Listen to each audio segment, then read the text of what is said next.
Hello, Michelle Park here with the latest weather update. Now that the rain system has passed by, strong winds will start to blow all over the peninsula, plunging temperatures overnight.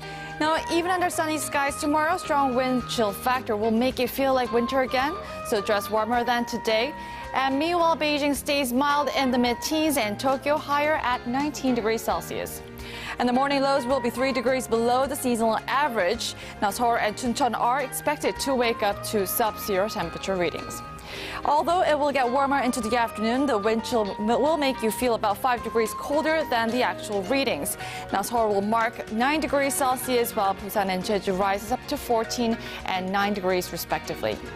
The sudden cold snap will prolong into our weekend and soar back up by next Monday, so until then, stay warm. I'll leave you with the weather conditions around the world.